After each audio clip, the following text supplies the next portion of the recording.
नमस्कार, मी डॉक्टर बालाजी भराटे, अस्थिरोगतज्ञ तथा संधिवात तज्ञ. मागच्या वेळी आपण आमवाताबद्दल मार्गदर्शन केले होते. आज आपण गोटे आर्थरायटिस, ज्यालाच आपण गोट म्हणतो, त्याबद्दल थोडे माहिती जाणून घेऊया. मुख्यतः गोट म्हणजे काय? गोटलाच आपण गोटे आर्थरायटिस किंवा त्यालाच हायपरयुरेसिमिया असं म्हणतो आपण. नेमका हा आजार कसा होतो, कोणाला होतो, त्याचे काय कारण आहे, त्याचे लक्षणं काय आहेत, त्याच्यावर उपचार कसे करायचे आणि त्याचं होऊ नाही म्हणून काय करायचं, याच्याबद्दल आज थोडं आपण मार्गदर्शन करणार आहोत. गोटी आर्थरायटिस, ज्याला जुन्या काळामध्ये डिसीजेस ऑफ किंग्स म्हणजेच राजा महाराजांना होणारा आजार असे म्हणत होते. का म्हणत होते? कारण हा आजार राजा महाराजांनाच का होत होता? कारण त्या काळामध्ये राजा महाराजांचे मद्यप्राशन किंवा खाण्यामध्ये जे पदार्थ आहेत त्याच्यामध्ये नॉनव्हेजचे मटन, चिकन किंवा मद्यप्राशनाचं प्रमाण जास्त असल्यामुळे हा आजार मुख्यतः त्यांच्यामुळे होत होता. परंतु आजच्या बदलत्या जीवनशैलीमध्ये आज ह्या आजाराचं प्रमाण खूप जास्त प्रमाणामध्ये वाढत चाललं. मुख्यतः हा आजार पुरुषामध्ये होतो, कारण त्याच्यामध्ये अल्कोहोल किंवा मद्यपान करण्याचं प्रमाण, नॉनव्हेज खाण्याचं प्रमाण आजकाल खूप जास्त वाढत चाललंय. त्याच्यानंतर लठ्ठपणा खूप जास्त प्रमाणात वाढत चाललाय. गोड खाण्याचं प्रमाण खूप जास्त प्रमाणात वाढतं. या सगळे मुख्य कारण आहेत की ज्याच्यामध्ये युरिक ऍसिड हा जो आपला वेस्ट प्रोडक्ट असतो, तो वेस्ट प्रोडक्ट आपल्या शरीराच्या बाहेर न जाता शरीराच्या सांध्यामध्ये साठतो व त्याचं रूपांतर पुढं गोटे आर्थरायटिस किंवा गोटमध्ये होतं. मग हा आजार मुख्यतः त्याची लक्षणं काय असतात किंवा कोणाला होतो? तर हा आजार मुख्यतः लक्षणं म्हणजे सुरुवातीला ज्यावेळेस युरिक ऍसिड वाढतं शरीरामध्ये, एका सांध्यावर अफेक्ट करतो, तो सांधा सुजतो, त्या सांध्यावर सूज येते, लाल होतो आणि त्या सांधा एकदम जास्त प्रमाणामध्ये दुखू लागतो. त्यालाच आपण अॅक्यूट अटॅक म्हणजे गोटचा अॅक्यूट अटॅक असं म्हणतो. परंतु मग जर ह्याच्यावर उपचार व्यवस्थित नाही झाले तर त्याचं रूपांतर पुढं खूप मोठे सांधेमध्ये असे जकडून जातात आणि त्याच्यामध्ये टोफाय तयार होतात. टोफाय म्हणजे तो सांध्यामध्ये पूर्ण युरिक ऍसिडचे क्रिस्टल तयार होतात आणि तो सांधा खराब होतो. तिथपर्यंत जायचं नाही म्हणून ह्याचं योग्य वेळी निदान करणं खूप गरजेचं आहे. नॉर्मली युरिक ऍसिड प्रत्येक माणसाचं वाढत नसतं. नॉर्मली 5 ते 7च्या रेंजमध्ये युरिक ऍसिडची रेंज असते. परंतु ज्यावेळेस आपण अशा पेशंटचं निदान करतो त्यावेळेस युरिक ऍसिडचं प्रमाण 9-10, बऱ्याच पेशंटमध्ये 12-13 पर्यंत गेलेलं असतं. मग प्रत्येक पेशंटला उपचाराची गरज आहे का? नाही, असं काही नाहीये. बऱ्याच पेशंटमध्ये युरिक ऍसिड वाढलेलं असतं परंतु पेशंटला सिम्पटम नसतात, म्हणजे काही तक्रारी नसतात. त्यावेळी उपचार न करता फक्त पेशंटचे लाईफस्टाईल मॉडिफिकेशन चेंज केलं तरी आपण आजार आटोक्यात आणू शकतो.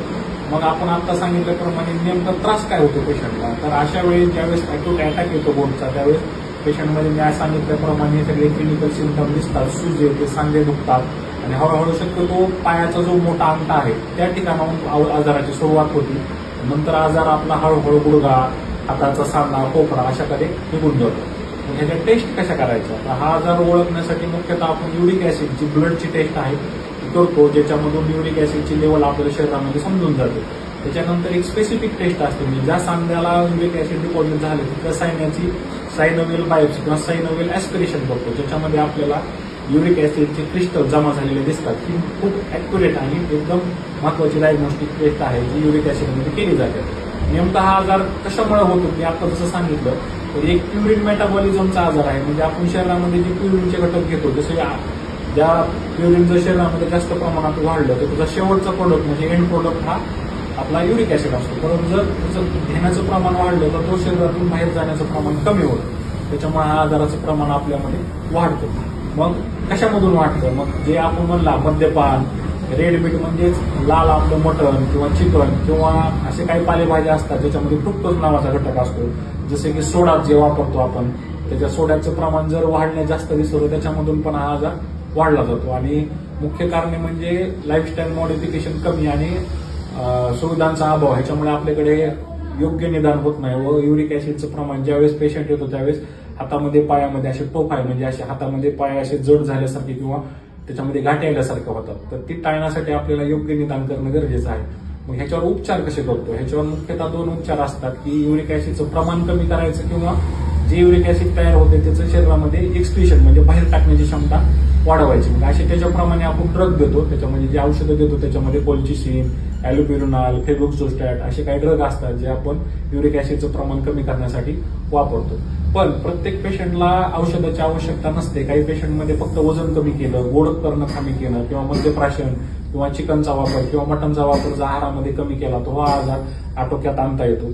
म्हणून प्रत्येक पेशंटलाच उपचाराची गरज नसते. परंतु जर तुम्हाला जर सांधे दुखणे किंवा असे जर लक्षण आढळून आले तर नक्कीच युरिक ऍसिड चेक करून आपण त्याच्यावर योग्य संधिवात तज्ञाकडून योग्य उपचार जर वेळेस घेतला तर टोफाय म्हणजे जे वाकडे सांधे होण्याचे आहे तो आपण टाळू शकतो. मुख्यतः युरिक ऍसिडसाठी आपण जसं मी सांगितलं की प्रत्येक वेळेस गोळीची आवश्यकता नाही, तर मी प्रत्येकाला असं सांगतो की तुम्ही तुमच्या आजूबाजूला जर असे काही लक्षण आढळले तर युरिक ऍसिडची तपासणी करून तुमच्या लाईफस्टाईल मॉडिफिकेशनवर जास्त भर द्या, जेणेकरून हा जो युरिक ऍसिडचा आजार आहे हा पूर्णपणे आपल्याला आटोक्यात आणता येईल. योग्य वेळी उपचार आणि योग्य उपचाराने हा आजार पूर्णपणे टाळता येतो. संधिवाताला जसं आमुवाताला आपल्याला आयुष्यभर गोळ्या घ्यावं लागतं, ह्याला आयुष्यभर गोळ्या घ्यायची गरज नाही. काही महिने गोळ्या घेतल्यानंतर युरिक ऍसिडचं प्रमाण कंट्रोलमध्ये ठेवलं आणि आहारावर कंट्रोल ठेवलं तर हा आजार आपल्याला नक्कीच आटोक्यात आणता येतो. धन्यवाद.